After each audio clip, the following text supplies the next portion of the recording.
DCB മീഡിയയുടെ പുതിയൊരു വീഡിയോയിലേക്ക് സ്വാഗതം. എല്ലാ പൊതുമേഖല, സ്വകാര്യ മേഖല, സഹകരണ മേഖല ബാങ്ക് അക്കൗണ്ട് ഉടമകളും അറിയേണ്ട ഏറ്റവും പ്രധാനപ്പെട്ട പുതിയ അറിയിപ്പുകളാണ് ഷെയർ ചെയ്യുന്നത്. ചാനൽ ആദ്യമായി കാണുന്നവരുണ്ടെങ്കിൽ സബ്സ്ക്രൈബ് ചെയ്യുക. വീഡിയോ ലൈക്ക് ചെയ്തും ഷെയർ ചെയ്തും സപ്പോർട്ട് കൂടി തരിക.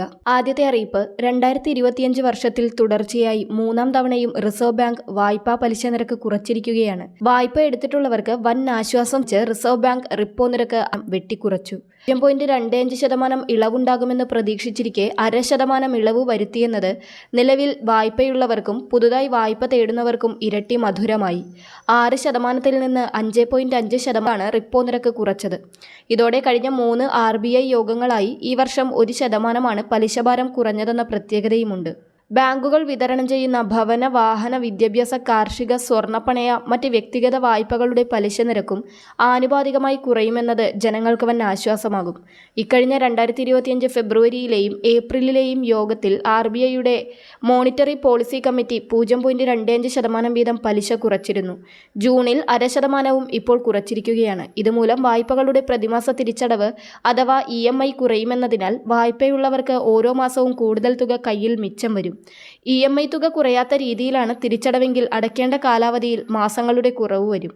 അതേസമയം പുതുതായി ബാങ്കുകളിൽ ഫിക്സഡ് ഡെപ്പോസിറ്റുകൾ ഇടുമ്പോൾ ലഭിക്കുന്ന പലിശ നിരക്കും റിപ്പോ കുറഞ്ഞതിന് ആനുപാതികമായി ഇനി കുറയും.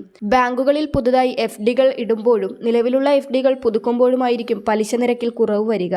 ഇനി റിപ്പോ നിരക്കിൽ വരുന്ന കുറവ് അതേപടി പലിശയിൽ പ്രതിഫലിച്ചാൽ 20 വർഷത്തേക്ക് 25 ലക്ഷം രൂപ ഭവന വായ്പ എടുത്തയാൾക്കുണ്ടാകുന്ന ലാഭം ഒരു ഏകദേശം കണക്കിലൂടെ പരിശോധിക്കാം. 2025 ജനുവരിയിൽ 9% പലിശ നിരക്കിൽ 22,493 രൂപ വെച്ച് EMI അടച്ച് പോരുകയായിരുന്നുവെന്ന് കരുതുക. ഫെബ്രുവരിയിൽ 0.5% പലിശ കുറവ് പ്രഖ്യാപിച്ചപ്പോൾ പലിശ നിരക്ക് 9-ൽ നിന്നും 8.75% ആയാൽ EMIയിൽ 400 രൂപ കുറഞ്ഞ് 22,093 രൂപയായി മാറും.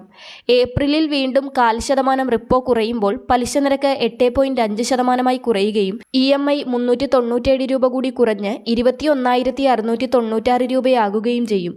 ജൂണിൽ ഇപ്പോൾ 0.5% കൂടി റിപ്പോ കുറച്ചപ്പോൾ പലിശ നിരക്ക് 8% മാറുകയും EMI 785 രൂപ കുറഞ്ഞ് 20,911 രൂപ ആവുകയും ചെയ്തിട്ടുണ്ടാകും. ഈയൊരു ഉദാഹരണത്തിൽ തന്നെ EMIയിൽ മാസം 1,582 രൂപ ഈ വർഷം കുറഞ്ഞതായി കാണാം.